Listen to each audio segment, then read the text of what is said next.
We shared one night before the war now. I'm the alien you can't forget asterisk.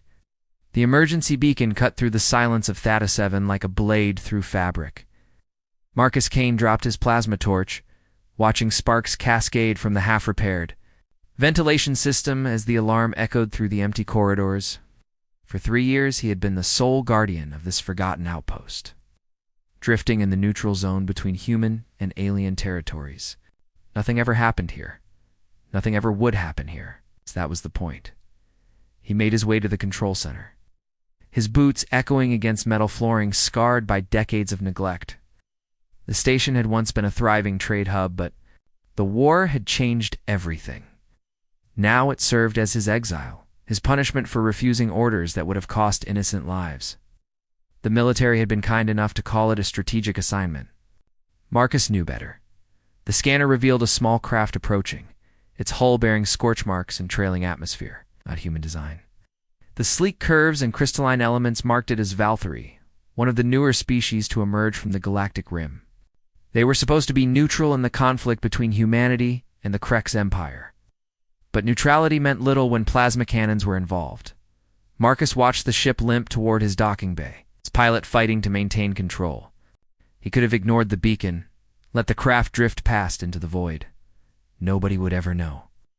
But something in the desperation of the ship's approach stirred memories he had tried to bury, the faces of civilians he had saved. Couldn't save. The reason he was here at all? The docking clamps engaged with a shudder that ran through the station's skeleton.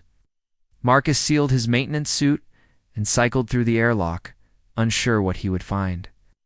The Valkyrie ship's hatch hissed open, releasing a cloud of emergency atmosphere. Through the mist stepped a figure that made his breath catch. She was tall, elegant, with the characteristic silver-blue skin of her people. But there was something different about her. Where most Valkyrie possessed an almost ethereal beauty, she carried scars. A jagged line ran from her left temple to her jaw. Her right arm hung at an awkward angle, clearly injured. Her clothing, once fine diplomatic robes, was torn and stained with what Marcus hoped wasn't blood. "Human," she said, in accented standard, her voice carrying both authority and exhaustion. "Claim sanctuary under the neutral zone accords." Marcus removed his helmet, studying her violet eyes. They held pain, but also fierce determination. "I'm Marcus Kane, station administrator." "My injuries are secondary," she replied, though Marcus noticed how she favored her left side. "I carry information vital to preventing a massacre. The Krex have developed new weapon technology. Millions will die if I cannot reach the Alliance." "Council, the nearest Alliance outpost is 6 days away," Marcus said. "Your ship doesn't look like it would make 6 hours." For the first time, uncertainty flickered across her features. "Then I am trapped," Marcus made a decision that would change everything. "Not trapped, just delayed. Come on, let's get you patched up. Then you can tell me why someone was trying so hard to kill a diplomat." As they walked through the station's corridors, Marcus noticed how she moved with careful grace despite her injuries.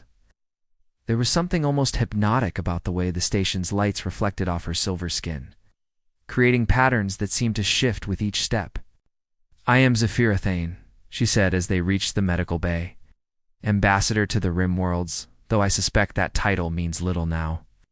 "Titles usually don't, when people are shooting at you," Marcus replied, gesturing for her to sit on the examination table. "What happened out there?" Zafira's eyes darkened. "Betrayal. Grex knew my route, my security codes. Someone within the Alliance Council sold me out." She winced as Marcus began examining her injured arm. "Your touch is gentle for a soldier." "Former soldier," he corrected. "Now I'm just a maintenance tech with basic medical training. This might hurt." As he worked to set her arm, their eyes met.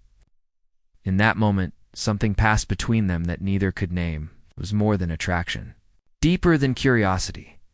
It was recognition, as if two souls had found something they didn't know they were searching for. "Why help me?" Zafira asked softly. "Your people and mine have no formal alliance." Marcus paused in his work. "Because someone needs to. Because. It's right, because. He struggled for words. "'Cause I'm tired of being alone out here." The honesty of his admission surprised them both.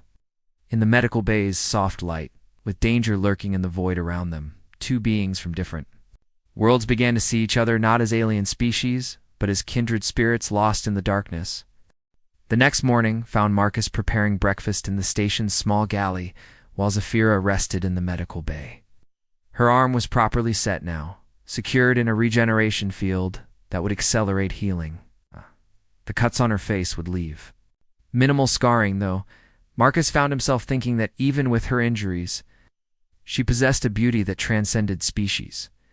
He carried a tray to her room, finding her awake and studying a datapad with intense concentration. The soft, blue glow of the medical equipment cast ethereal shadows across her features, making her silver skin seem to shimmer like starlight. "You should be resting," Marcus said, setting the tray beside her bed. "Rest is a luxury I cannot afford," Zafira replied, though she accepted the offered meal gratefully. She examined the simple protein rations and synthetic fruit with curiosity. "On Valthor, we consume primarily energy-based nutrients. This is ... different."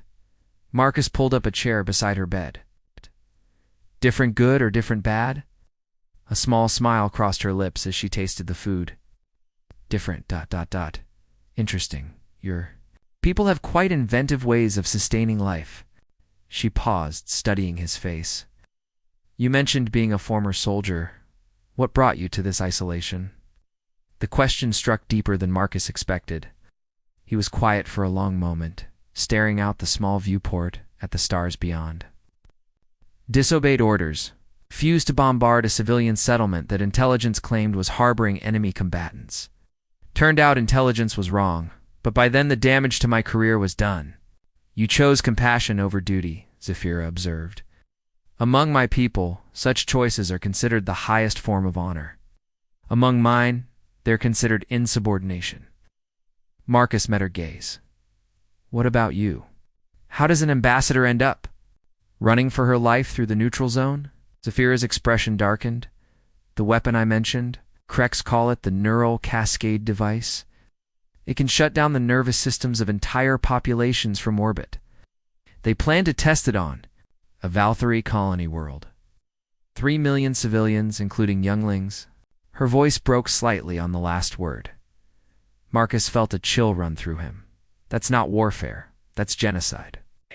Which is why someone within the Alliance wanted me silenced. There are those who profit from prolonged conflict. Ow. Peace threatens. Their power?" She set down her meal, her appetite gone. "My ship's communication array was damaged in the attack. Illa, I cannot warn my people." Without thinking, Marcus reached out and took her uninjured hand. Her skin was warm, smoother than human flesh, but somehow more substantial. "We'll find a way. The station has long-range communications." The touch sent an unexpected current through both of them. Zafira looked down at their joined hands, her violet eyes widening with something between surprise and wonder. "Your species ... you touch so freely. Among Valkyrie, physical contact is reserved for life-bonded pairs." Marcus started to pull away, but her fingers tightened around his. "I didn't mean you should stop," she said softly. "It's comforting. I had forgotten what comfort felt like." They sat in silence for several minutes, hands intertwined, each lost in thoughts they couldn't quite voice. Finally, Zafira spoke again. "Tell me about Earth, your homeworld." Marcus smiled, the first genuine expression of joy Zafira had seen from him. Blue skies, white clouds, oceans that stretch beyond the horizon. Trees that change color with the seasons. Rain that falls soft and warm on summer evenings. His voice grew wistful. "I haven't seen Earth in 8 years. You miss it greatly every day. But I made my choice. Some bridges can't be rebuilt." He squeezed her hand gently. "What about Valthor?" Zafira's eyes took on a distant quality. "Crystal cities that ring like music in the wind. Gardens where bioluminescent flowers bloom in patterns that tell the stories of our ancestors. Night ceremonies where we sing the stars into new configurations." She paused. "Beauty that may soon be ash if the Krex weapon succeeds."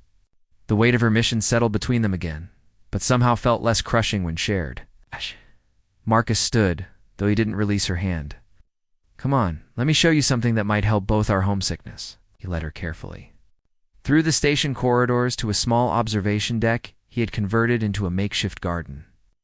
Hydroponic systems lined the walls, growing vegetables and flowers in careful rows. But it was the center of the room that took Zephira's breath away. A holographic display showed a three-dimensional map of the galaxy, with Earth and Valthar marked by gentle pulses of light. The two worlds seemed impossibly far apart, separated by vast reaches of space and the territories of a dozen different species. "I watch this sometimes," Marcus admitted. "Reminds me that home is still out there, even if I can't go back." Zephira approached the display, her injured arm forgotten as she reached toward the representation of her world. "They seem so distant. From each other, our peoples, our worlds. Yet here we are." She turned to face him, and Marcus was struck by the intensity in her violet eyes. Perhaps the universe has a sense of irony. Or perhaps... She stepped closer, her voice dropping to barely above a whisper. "Perhaps some meetings are destined." The space between them seemed to crackle with possibility. Marcus found himself studying the elegant curve of her neck, the way her silver skin caught the light from the holographic display. When she reached up with her good hand to touch his cheek, he didn't pull away. "Your skin is so warm," she murmured, "like captured sunlight." "Yours is like moonbeams made solid," he replied, covering her hand with his own. They stood there in the soft glow of distant worlds, two lonely souls finding solace in the impossible. Tomorrow would bring decisions about communication arrays and escape routes. Tonight, there was only the gentle hum of the station's life support and the racing of two hearts that had forgotten what it meant to hope. The station's artificial night cycle found them still in the observation garden, sharing stories and watching the slow rotation of the galaxy display. Marcus had brought blankets and pillows, creating an impromptu sanctuary among the growing plants. The air smelled of earth and growing things.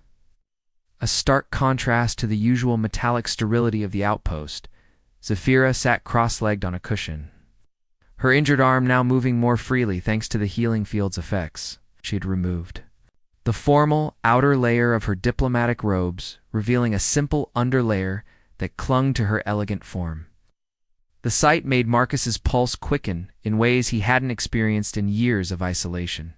"Among my people," Zephira said, continuing a conversation about cultural differences, "we have a ceremony called the sharing of essence.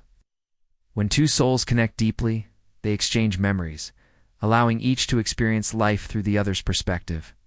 Marcus leaned closer, intrigued. "How does it work?"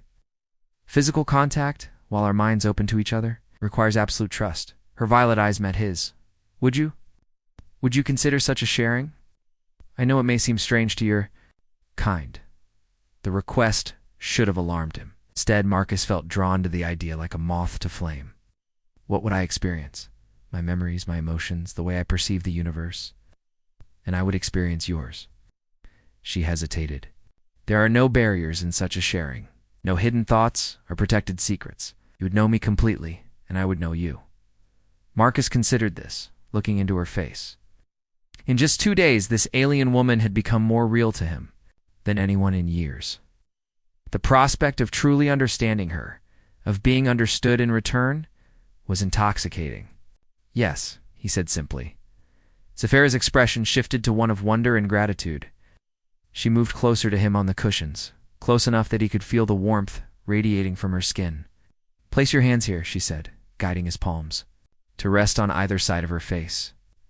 Her skin was impossibly soft beneath his fingers. "Now I place mine thus," she whispered, her hands mirroring his gesture, cradling his face with gentle reverence. "Close your eyes, Marcus. Cane of Earth. Open. Your mind to me." The moment their minds touched, the universe exploded into sensation. Marcus gasped as Zephira's memories flooded through him. He saw Valthor through her eyes, crystal spires that sang in harmony with the wind, aurora-lit nights where her people danced among floating gardens, the devastating beauty of her homeworlds. 3 moons rising in perfect alignment, but deeper than the images came the emotions. Her loneliness as the youngest member of the diplomatic corps, her fear during the attack on her ship, and underneath it all, a profound sense of duty that drove her forward despite the personal cost. In return, she experienced his memories. Green hills of Earth, the camaraderie of his military unit, the weight of command decisions, and the crushing isolation of his exile. She felt his integrity, the moral compass that had cost him everything but remained uncompromised. Time became meaningless as they shared themselves completely. Marcus experienced the unique way Valkyrie perceived color, seeing spectrums beyond human vision. Zephyra felt the solid strength of human determination. The way Marcus's people could endure almost anything through sheer stubborn will. When the sharing finally faded, they remained pressed together, foreheads touching, breathing heavily from the intensity of the experience. Marcus felt tears on his cheeks, though he couldn't say if they were his or hers, or both. "I see you," Zephyra whispered, the formal greeting of her people taking on profound new meaning. "I see you," Marcus replied, understanding flooding through him. What followed was as natural as breathing. Their lips met in a kiss that transcended species, a joining of souls that had recognized their perfect complement. Zephyra's mouth was soft and warm, tasting faintly of the exotic spices from her homeworld. When they parted, her eyes held starlight. "Is this madness?" she asked, her voice thick with emotion. "If it is, I never want to be sane again," Marcus replied. Pulling her closer, they made love among the growing plants under the light of holographic stars, their bodies learning each other's rhythms with desperate tenderness. Zephyra's silver skin seemed to glow with inner light as Marcus traced patterns across her shoulders and down her spine.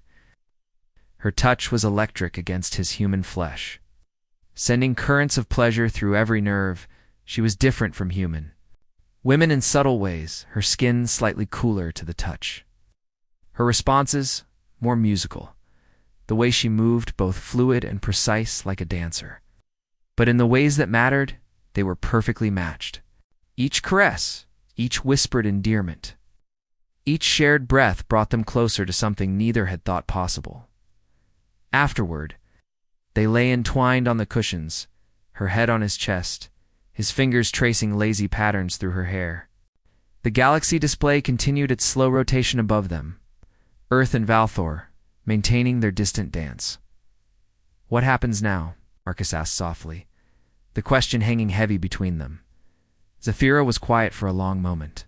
"Tomorrow, we must find a way to send my warning. My people are depending on me." She lifted her head to look at him. "But tonight, tonight is ours." Marcus pulled her up for another kiss, tasting salt from tears he hadn't realized either of. Them had shed. Then let's not waste a moment of it. They made love again as the station's night cycle deepened, two souls from different worlds creating their own universe in the space between heartbeats. Outside, the void stretched endless and cold. But here in their improvised garden, surrounded by the scent of growing things and the soft light of distant suns, they had found something worth fighting for. As Zephyra fell asleep in his arms, Marcus stared up at the holographic display, watching the slow pulse of light that marked her homeworld, Thor. 3 million lives depended on getting her message through. He would find a way, he promised silently. For her people, for the future, for this impossible love that had bloomed in the darkness between stars. The proximity alarms shattered their peaceful morning like breaking glass. Marcus jolted awake from where he had been dozing beside Zephyra in the observation garden. Her silver form still curled against his chest. The harsh red warning lights cast everything in bloody shadows as the station's computer announced incoming vessels. Multiple contacts bearing 097 Mark 15. Configuration unknown. ETA 12 minutes. Zephyra was instantly alert, her diplomatic training overriding the lingering warmth of their night together. "Krex hunters," she said, recognizing something in the sensor readings that Marcus had missed. "They found me." Marcus was already moving, pulling on his clothes with military efficiency. "How many?" 3 ships, heavily armed. Zephyra struggled into her diplomatic robes, her injured arms still stiff despite the healing field's progress. "Marcus, you must understand. If they capture me alive, They will extract everything I know through neural probe. The location of Valkyrie defense installations, diplomatic codes, military secrets. Then we don't let them capture you. Marcus. Led her quickly through the corridors toward the station's command center. This place has defenses. Minimal, but they might buy us time. Time for what? Your communication array was damaged in the ion storm last month. You told me so yourself. Zephyra's voice carried the weight of despair. There is no escape from this place. Marcus stopped abruptly, turning to face her in the corridor. Emergency lights painted harsh angles on his face, but his eyes held fierce determination. There's always an escape. There's always another option. That's what makes us human. He sealed the command center behind them and began powering up the stations. Ancient defense grid. The weapons were old, barely maintained, but they would have to do.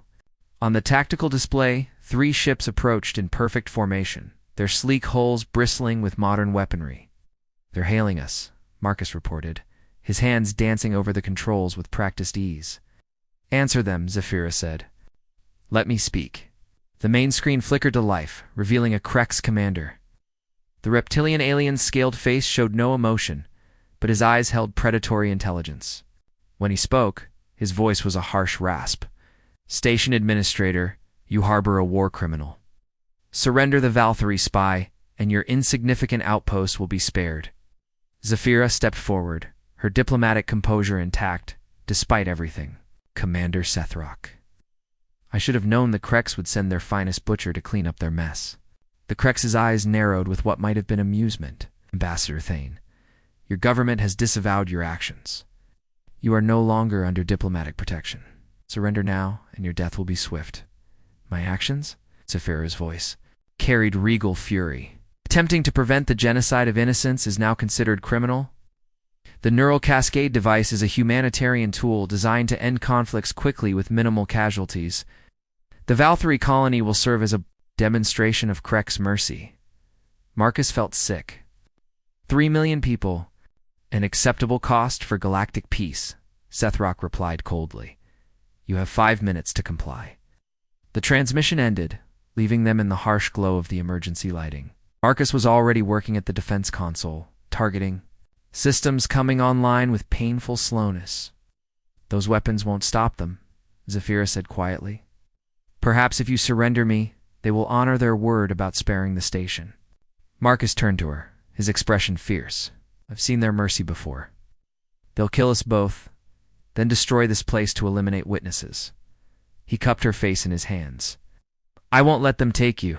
Won't let them use you to murder. Millions. Then what do you propose? Marcus was quiet for a moment, calculations running through his mind. Then he moved to a different console, beginning an emergency power transfer sequence. The station's power core. If I overloaded, the explosion will take out their ships. And us with it. Zephyra stepped closer to him. Marcus, no. There must be another way. There is no other way. He continued the sequence, his voice steady, despite the magnitude of what he was proposing. But I can get you to the escape pods. First, the blast will mask your departure. You can reach the Alliance Council. Deliver your warning. I won't leave you. Her voice was fierce, royal authority mixed with desperate emotion. I've finally found something worth living for. Someone worth living for. The station shuddered as the Krex ships began their attack, testing the defense grid with probing strikes. The ancient weapons responded gamely, but Marcus could see on the tactical display that they were hopelessly outgunned. Alleyways.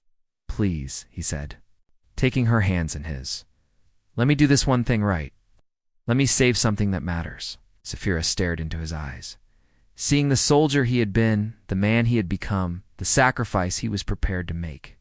Slowly, she nodded.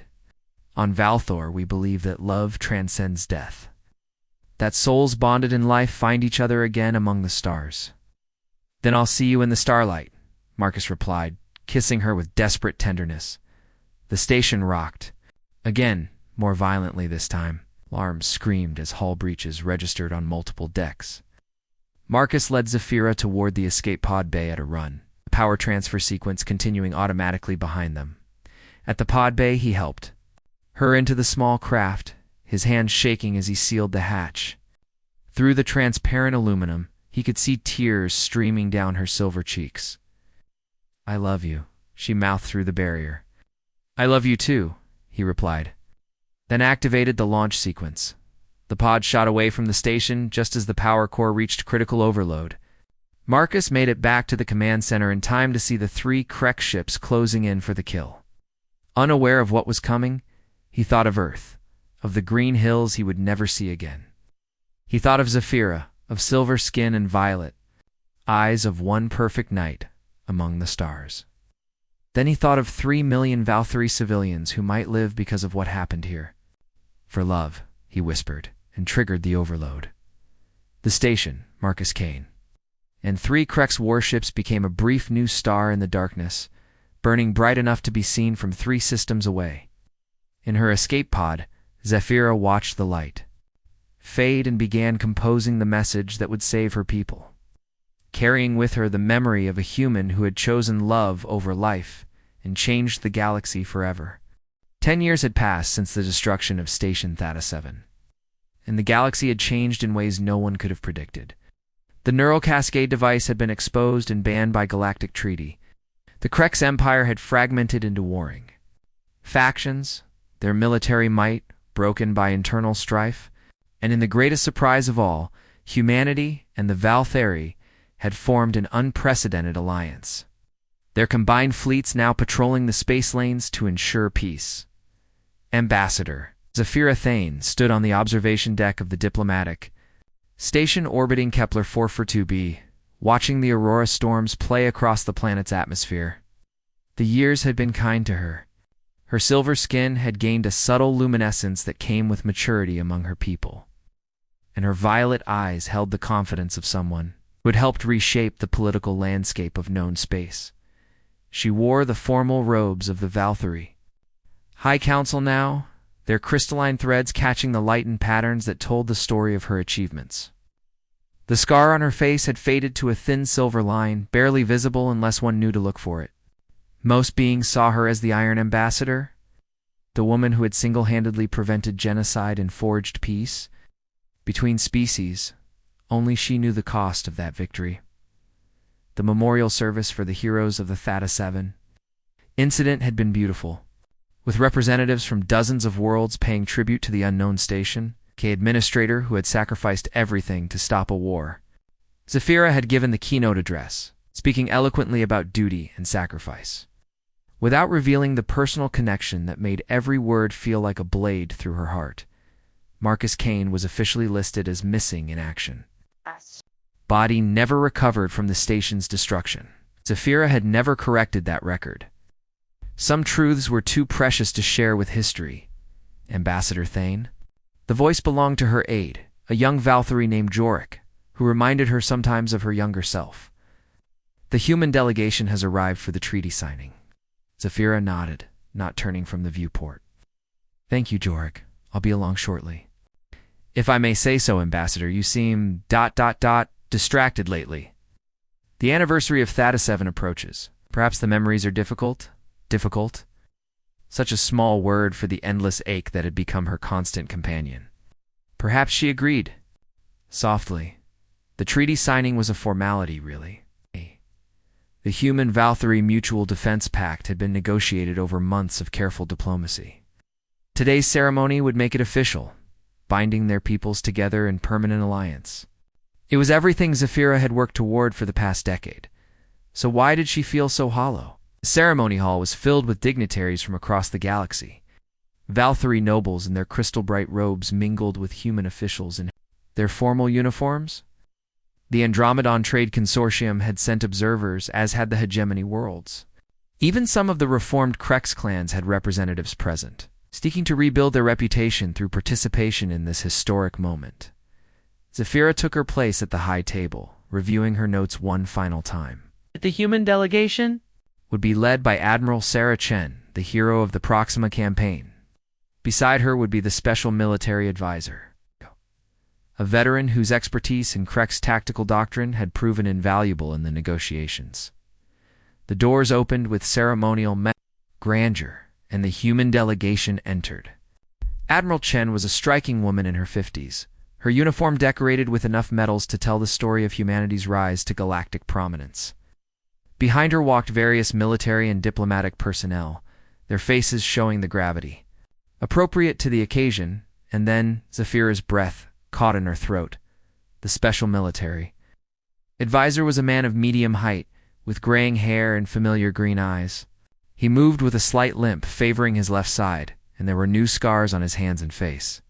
But it was unmistakably, impossibly, Marcus Kane.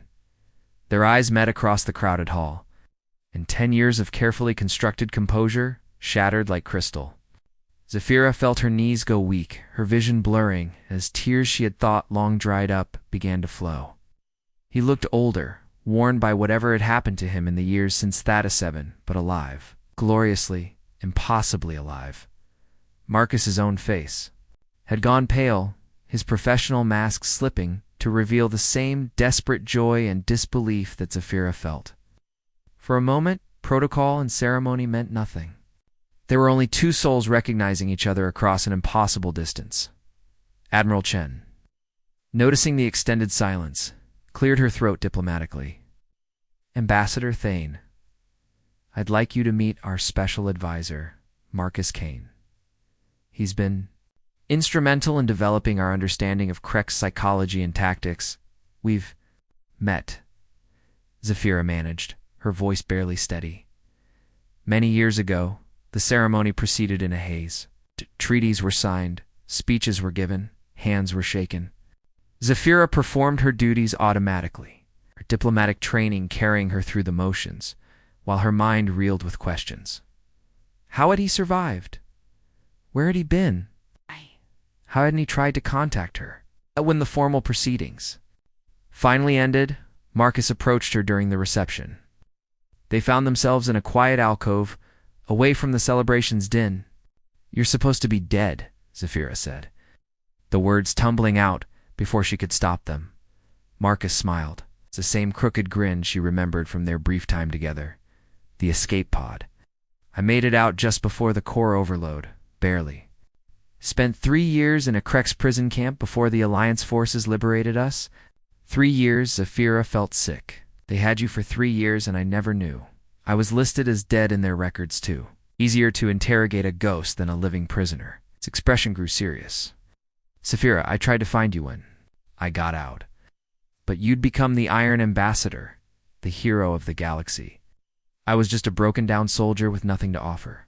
Zafira's voice rose slightly, drawing curious glances from nearby diplomats. She lowered it to an intense whisper. You gave me everything. Your sacrifice saved my people, saved millions of lives, and you think you have nothing to offer? Marcus reached out hesitantly, his fingers barely brushing hers. The touch sent the same electric current through both of them that they remembered from that night among the stars. I love you, he said simply. I've loved you every day for 10 years. But I watched you from afar, saw what you'd become. What? You'd achieved. I couldn't ask you to give that up for a ghost. Zafira caught his hand, holding it tight.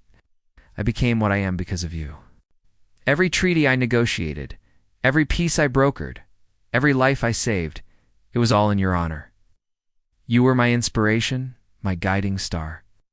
The reception continued around them, but they stood in their own private universe, two hearts finding each other again across the vastness of space and time. Marcus asked, echoing the question from their last night together. Zafira smiled through her tears, and for the first time in 10 years, the expression reached her eyes. Now, we write a new story. Together. The galaxy is at peace, Marcus. It helped build that peace. Perhaps it's time we found some for ourselves. As the artificial sunset painted the station's viewports in shades of gold and crimson, Ambassador Zafira Thane and Special Advisor Marcus Kane walked hand in hand toward a future neither had dared to dream possible. Behind them, the treaty documents bore their signatures, binding their peoples together. Ahead lay the promise of tomorrow, and the chance to prove that love could indeed transcend any distance. In the end, they had both been wrong about one thing. Their story hadn't ended in sacrifice and separation. It had only been waiting for the right moment to begin again, written in starlight across the infinite canvas of space.